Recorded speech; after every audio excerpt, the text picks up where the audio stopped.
This week's edition of NJBIA's Minding Your Business is brought to you in part by AT&T, helping family, friends, and neighbors connect in meaningful ways every day. From the first phone call 140 years ago to mobile video streaming today, AT&T innovates to improve lives. New Jersey's community colleges, aligning education to build an innovative workforce. Find out how your business can join and benefit at njpathways.org.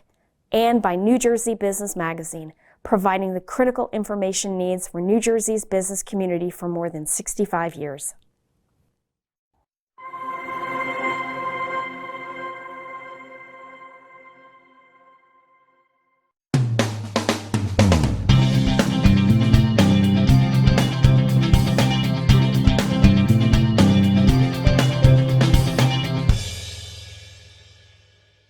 Welcome to NJBIA's Minding Your Business. I'm your host, Bob Considine.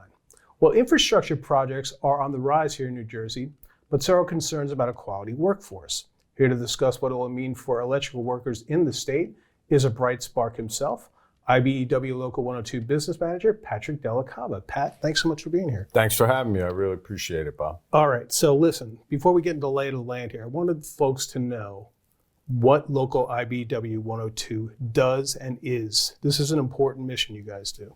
Yeah, so, we're over a 110-year-old organization. By and large, our main business is a temporary employment agency. So I have 2,500 highly trained men and women go through a 5-year apprenticeship program, and they're employed by 250 different employers. Okay. So they could be sent out anywhere from a day's worth of work for a lifetime worth of work. And then other parts of our business would include like a human resources outsourcing.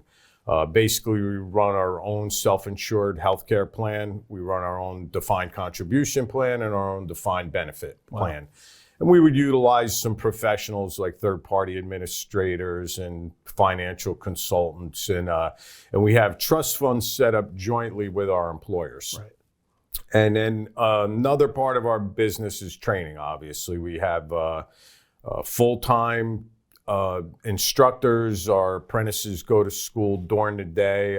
One day every 2 weeks, they'll take off of work and they'll go get trained down there. We also constantly retrain our journeymen and journeywomen. Okay. We're constantly doing safety updates, code updates. Now with the new licensing coming out in New Jersey, individual licensing for electricians, Right. We'll be giving them their instruction every 3 years. They'll have to go for so many hours. Okay. So. Basically, all those businesses are nonprofits, and then we also own a 50,000 square foot building where we do have tenants, so we're playing the landlord space a little as well. Is this a training center as well? Yeah, training center's on the bottom floor. We have some tenants. We are ourselves a tenant. That's it's a holding corporation, but by and large, the members own it. Okay. We also have 500 members in manufacturing and municipal throughout the state. Right. So we do make electric cables, we make horns and strobes, we Right. shrink wrap buses, things of that nature. Okay. And we represent secretarial folks inside different municipalities. And then also, and it evolved in an interesting way, my crew, we actually do all the business development and all the politics. So if you're an employer, you hire our men on a temporary basis, but we're the ones that are out there meeting the developers, trying to sell our product to them, trying to remove whatever political impediments are in the way of the project going forward. And then we competitively bid it, and our employers basically just finance risk. That's what they do. And they really work hard, risk a lot. They wait a long time to get paid, and they're lucky if they're eking out double-digit profits. Right. So it's a very competitive, very technical world, but something we're very proud to be part of. And it's been really fun to watch it evolve over time. That training center, it's in and where you house all the other businesses. Is that in Parsippany? It is, yeah. And that's about 15,000 square feet. Wow. And we also have like articulation agreement with different universities where our apprentices will get an associate's degree after 5 years. We do tuition reimbursement, 75%. Wow. So we like to create upward mobility for our folks, even if they end up leaving the union and going working in a management job. We also encourage apprentices to go right into our employers' offices and work in a non-collective bargaining agreement way as estimators, project managers, doing CAD design and things of that nature too. How many applicants would you get in the course of a year? So this year we probably have 600 applicants for 50 jobs. So 50 yeah, jobs. so they have to take an aptitude test, basically reading and math, you know, and a little bit of mechanical, and then it'll go to an interview process, and then we'll interview for a couple months. And the interviews are conducted by employers and folks from our JATC, and then the best will be selected, and then they'll be indentured and usually start their apprenticeship by June this year. So we're going through that process right now. Are there a lot of people you have to turn away? Oh yeah, we're going to turn away many. I mean, there are a lot that will not pass the aptitude test. It's not really easy, and it is a very math-centric trade. So, you know, you always hear people say, I'm not a math guy. Sometimes then this could be a struggle for them and they won't get there. But yeah, and it pains us to take them away, to turn them away. But we also have a teledata program, which is a little different, which involves putting in networks and communications in buildings. And we also have another, it's called a construction electrician category with not a registered apprenticeship program, but it's a way for the people we're turning away to say, you know, we do have a few other opportunities here if you're interested. It's a lesser rate to start. And we actually blend those folks in with our other electricians to be competitive in spots where we're bidding against open shop companies, or, you know, if it's not prevailing wage, it's not going to necessarily be apples to apples. It could be a big merit shop out of Pennsylvania where the wage rates are much lower, and we have to we go through many machinations to try and get our number to be competitive with theirs. And how many hours must somebody get under their belt for training before they move on? I think it's 8,000 hours of work, and then I forget the exact amount of training. But yeah, they're basically going to go 8 hours a day, 25 times in a year for 5 years. That's the training. But yeah, they're going to have to get a certain amount of hours in every, you know, if you work a full year, it's roughly 2,000 hours. So they don't have to quite work a full year. And then if they don't hit it, they just don't get their next level pay increase until they get the work hours. And the school, you know, it's mandatory. And, you know, I got to say, during COVID, our team had the whole operation running via the internet within 2 weeks. So the hands-on stuff we had to back burner till we were able to let them back in, and then we got through that. But, you know, we kept them going the entire time, kept them on schedule. I always wondered what kind of folks come to you to be an electrician or to work in this field. Are they kids who are in high school, 20s, or even people under 30s who are looking for a new path? What do you get? Yeah, I would say it's all of them. You know, there's certainly always going to be members' sons and employers' sons that are interested. Sure. There are going to be people that were working out there for non-union companies that, you know, want to try and get to a little higher pay level, that already have experience. We've had apprentices that were topped out and were 60 years old. You know, to your point, people are like, you know, I lost my job in sales. I'm a 50-year-old guy. I always wanted to try working with my hands. And, you know, surprisingly enough, you know, with us, you could vest in your pension in 5 years. So even if somebody did 5 years with us, also get guys who might have retired out of working for a utility and, second marriage with a new set of children that they want to put through college. And they're like, I have to go back to work. Well, it's a great feeling. It's the old saying, old electricians never die, they get discharged. There you go. That's the line. Do you ever have folks who come in or just a natural, almost like a natural athlete would come in? Yeah, we do. We definitely do. They tend to be people who have worked with their hands previously to coming in.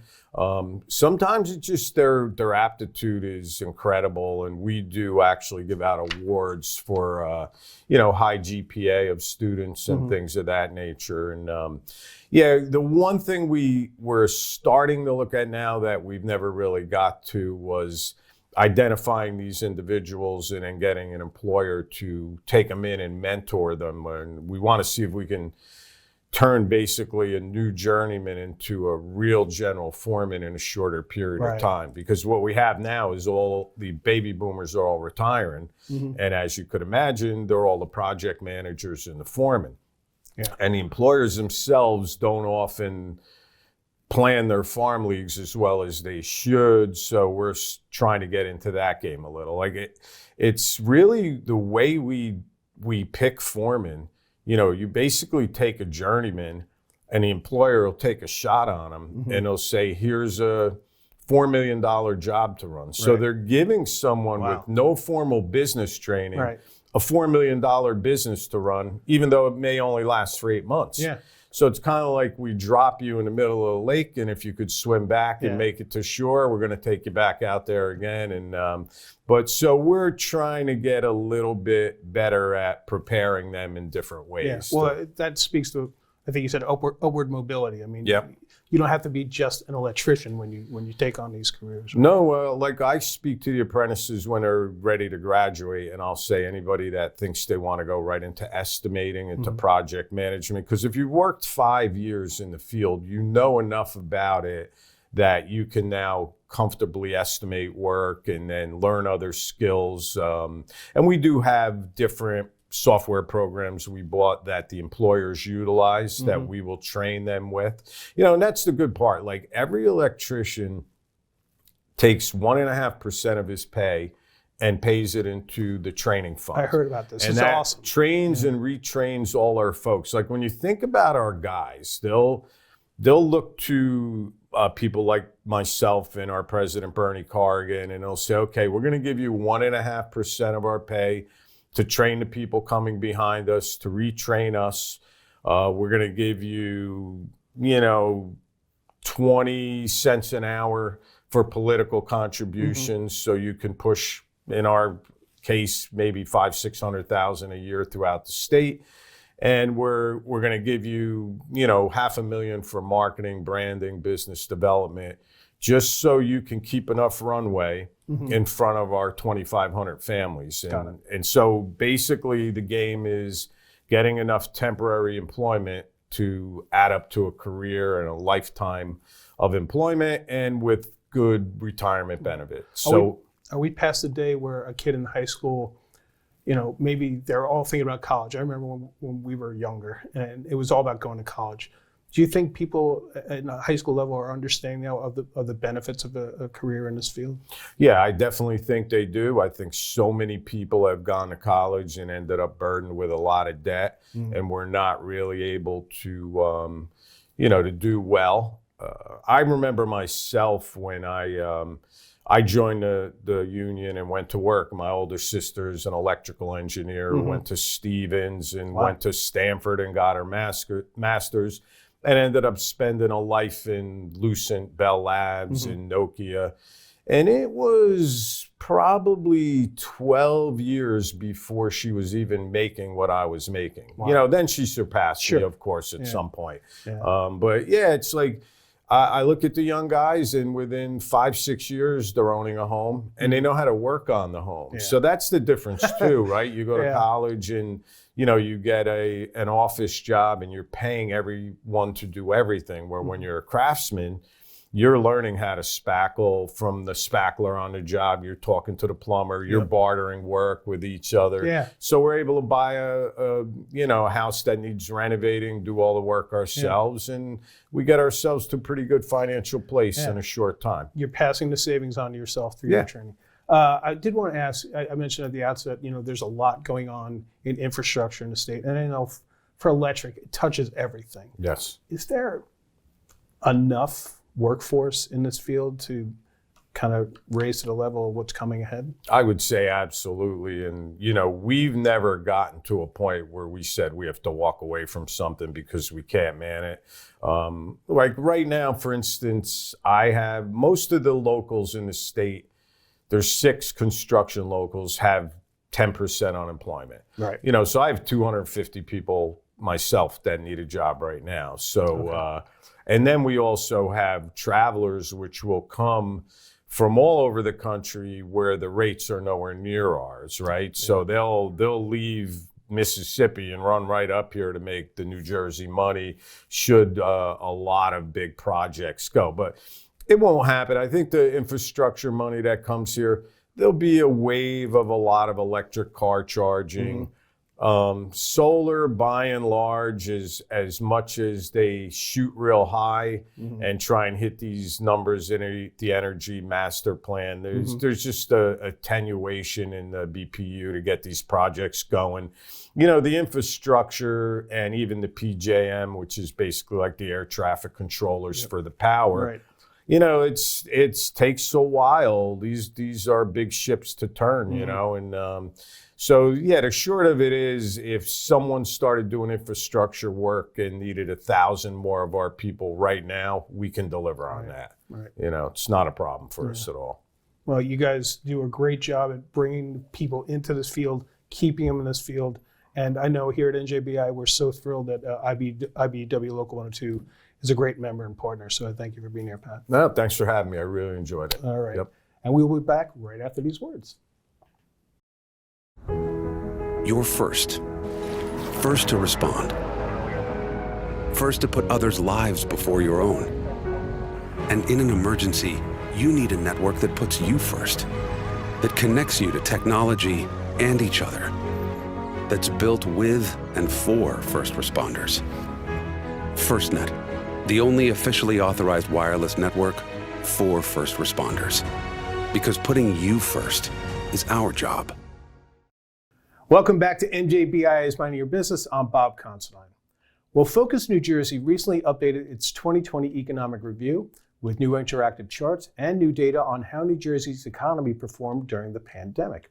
Here to talk about those findings and other economic trends is Focus New Jersey Executive Director Kyle Sullender. Kyle, thanks for being on the show. Thank you for having me. All right, so this was Focus New Jersey's 2020 economic review. It's an update. So tell us the history of this. So the economic review was something we started in 2021, but looking back at 2020. And as you mentioned, looking at how the state fared specifically during the pandemic. Right. It was a good time to start something like this because it was such a unique year. And the data really did some things that you wouldn't expect it to do in a normal year. So what we look at are economic indicators, some of the most significant ways to measure the state's economic health and well-being over the course of a year. This is measurements like unemployment rate, the labor force participation rate, income, GDP growth, really across the board, the ways that you can measure a state's economy, and looking at whether or not we made it out of the pandemic and made it through the pandemic well. Right. And so that was last year, and now these are updated numbers, right? Yeah, so when we put out the first report, this was April 2021. Got it. And the idea was that we would then put out an update in the fall. So at the time, some of the numbers were preliminary and there were other numbers, more granular specifics that we wanted to look at that weren't available yet. Right. In addition to having a bunch of impacts on the economy in New Jersey, the pandemic also interrupted a lot of the data collection for some of these sources. Yeah. So we got a little delayed in how we did it. Right. The other big addition that we made in this update was not only updating these numbers and adding in a couple of new ones, but taking what would normally be these static graphs, like something you'd put up during the show, and turning them into interactives using a software called Tableau, so that New Jerseyans can actually go on the Focus NJ website now and pinpoint specific data points that they may be interested in and interact with it in new and interesting ways. I took it for a spin and it looks great. It's very, for a data guy, you must love it. But it is kind of fun to go hover your mouse over certain things, go year by year, and see what's new. What can you tell us? Some of the data had to do with race and gender. What kind of updates did you have on that? Yeah, this was a new data point that we didn't have when we launched the initial release in April of 2021. We had some preliminary quarterly data on unemployment based on race, but we weren't able to get more granular like we wanted to. And one of the things that we talked about a lot, both with some data but anecdotally during the pandemic and during 2021, was the disparate impact that the COVID-19 had on women in particular in the labor force. Yeah. But what we were able to do with this new data was look not only at gender, but look at gender as a subset of race. So we were able to measure for the first time and really put data to it, the fact that Black women in New Jersey experienced the highest unemployment rate of any group during 2020 at an annual rate. Right. Women across all four of the major racial subgroups that BLS measures, women had a higher unemployment rate than men of the same racial group 4 out of 4 times. Wow. Anything surprise you about that directly? I mean, Black women in particular, again, having the highest unemployment rate. That was not the case prior to the pandemic. Okay. They were among the higher numbers, but they were lower than Black men. Right. The gap between certain groups was not as significant. The gap between Black men and Black women was about 0.5 percentage point. Right. During the pandemic, the Black female unemployment rate increased to 14.6%. Wow. Black men also increased, but it was to about 12.5%. Right. So not only did Black women jump over Black men in that rating, but now they widen the gap as well. Mm-hmm. And so in 2021, we've begun to see some preliminary numbers that obviously, just like overall unemployment, those figures are coming way down. Right. But the trends are still persisting. We'll get into overall employment in just a little bit, current numbers. But I did want to ask you about educational achievement and job losses during the pandemic. How did that line get drawn? Yeah, it's another place where you see really disparate impacts between the pandemic with individuals who have a college degree and then individuals who do not. So among those who, the highest group is actually a little surprising. These are the individuals who have either some college or an associate's degree. Okay. And the unemployment rate for them was around 13.1%. Wow. Before the pandemic, it had been about 2.6%. Okay. For individuals with a bachelor's degree, before the pandemic, about 2.4%, not a lot of room between them. Sure. During the pandemic in 2020, that increased to just about 5%. Okay. So you're talking about a gap between individuals who had a bachelor's degree or higher, about 5% unemployment amidst 2020. Those who did not, you're looking in the 12s and 13s. So was that surprising to you at all? I think it follows a rational line of reasoning that individuals who have that higher education are a little bit more resilient as times of high unemployment occur. And we've seen that over other periods. I think that was true to a degree during the 2008 financial crisis as well. But I did not expect it to be that significant. And when you look, again, some college associate's degree was the highest category. Individuals with only a high school degree were not that far behind. Mm-hmm. And so you do see a significant gap between those who were hit the hardest and those who were not. And you can look at that by a factor of educational achievement. Very interesting. How about unemployment and per capita income? I thought some of the data there was actually pretty surprising. Yeah, we wrote on this. This is actually a piece that's on the Focus NJ website right now. And typically there is a very reliable relationship between unemployment and income in a state. And it works exactly as you'd think it would. As unemployment goes up, income goes down. Right. Salaries and wages make up a significant chunk of income. It's not the only part of income, but it's a significant portion of it. And so as more and more people are losing their jobs, you would expect statewide income to be decreasing. Right. Because during the pandemic, we had this injection of federal funds. So we had stimulus payments that went out to almost every household. We had extended unemployment benefits and enhanced unemployment benefits.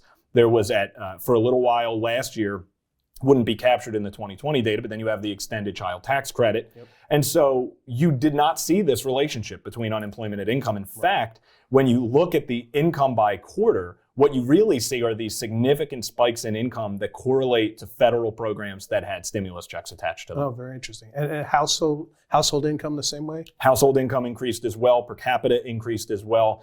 Interestingly, though, and I think this speaks again to the disparity between what we would usually expect and what happened during these unusual circumstances in 2020, despite income measures increasing almost across the board, we also saw more people living in poverty than we had in 2019. Okay, wow.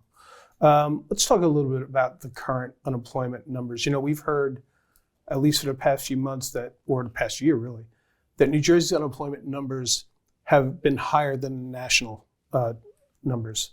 Where is New Jersey actually on all of this right now? Yeah, so that continues to be true with regards to New Jersey's unemployment rate is higher than the national rate. I think the national rate as of this week, and we'll be airing this sometime after taping, but it is around 4%. Okay. In New Jersey, it's around 5.2% as of January 2022. Okay. That being said, when we looked last year and we tracked this kind of thing month to month, New Jersey was typically within the top 3 or 4 in unemployment. We were really stagnant in terms of getting this under control compared to some other parts of the country. The Bureau of Labor Statistics, which is the agency that's in charge of conducting these surveys to provide these estimates, because they are estimates, produced a revision to a lot of that data at the beginning of March 2022 that changed our place a little bit. And so you saw the annual average of those unemployment rates fall from probably somewhere in the 7s down to the low 6s. Okay. And that changed our place from about the top 3, still within the top 10, and we were tied for 8th highest unemployment in January 2022. So the revisions basically show we've got a long way to go, but not as bad as it originally appeared. Yeah, and it shows us being much closer to our regional competitors. Okay. So the separation between Pennsylvania, Maryland, Connecticut, Massachusetts is all a lot smaller than it was a year ago. Right. And that's in part due to the revisions, but it's also in part due to one additional year of job gains. Sure, that makes a lot of sense. I wanted to focus, no pun intended, on some other data rising to the surface as we come out of the pandemic. This is new data from the Opportunity Insights Economic Tracker, and it reads that New Jersey had 12.7% fewer small businesses open in January of 2022 than it did in January of 2020, which was pre-pandemic. Do I have this right, and what does it mean? You do have it right. And again, this is an estimate based on the Opportunity Insights Economic Tracker. This is sponsored by Harvard University, the Bill and Melinda Gates Foundation, as well as a few other partners. And their estimate shows that the number of small businesses open in New Jersey has decreased by 12.7% relative to what there was in January 2020. On the one hand, what this means is that obviously there has been a loss of small business in New Jersey as a result of the as a result of the pandemic. Sure. Now, what's really interesting when we look at those numbers, though, is that the same data source also tracks small business revenue. Wow. And small business revenue in the state is actually up about 25% relative to the same time period. So we have, again, this weird dichotomy where the number of businesses open has decreased, but those who are still open are really experiencing some of the benefits of this increased consumer demand that we've heard a lot about with regards to inflation in the state. Right. And so the businesses that couldn't survive did not. And we are experiencing a greater loss than most of the states in our region at that 12%. Sure. But the businesses that made it through the pandemic, came out to the other side, are experiencing the benefits of now this greater consumer demand as we exit this period. And those revenue numbers, how do they square with the rest of the country? You mentioned the 25%. Is it good? Is it middle of the road? It tends to be higher than most of our region. Good. We tend not to compare across the country as much with things like this because there's a lot of regional variables, disparities. Absolutely. Yeah.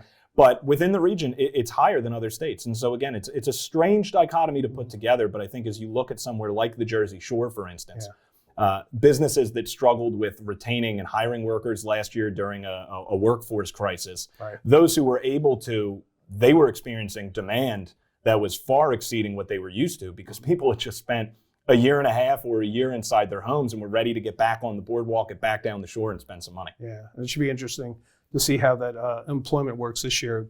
People coming back to work, will they come back? Will they not? We have to see. I did want to ask him, Kyle, in closing, as we head out of this pandemic, you're Mr. Data. I know you have an abacus somewhere at home. Where are we heading? What kind of statistics are you interested to see going forward from here? Yeah, we're continuing to track these numbers month to month and quarter to quarter. So we're going to be interested in seeing things like our GDP growth. New Jersey was hit harder than most states in that initial quarter of the pandemic and saw a greater loss in GDP. We made up more of it or all of it and then some in the next quarter. But what we really want to see now are these sustained trends as we move forward. The same is true with things like unemployment rate. We'd like to see that continue to get down towards the national average, but also we're seeing job openings at a rate that is increasingly picking up. And we're now at a point where the number of open jobs exceeds the number of unemployed workers in the state. Right. And so we're looking to make those connections and find this data that doesn't seem to line up, that I talk about every day and say, if it was before the pandemic, this would seem really weird, but in a pandemic world, it makes a little more sense. Right. We're going to look for those to start to kind of line up a little more. And if they don't, we're going to have different discussions. All right. Well, we'll see what happens along the way. We know you'll bring the numbers right back here to us here in Minding Your Business. Kyle Sullender, thanks for being here. Thanks, Bob. All right. And thank you all for joining us on NJBIA's Minding Your Business. We'll see you next time.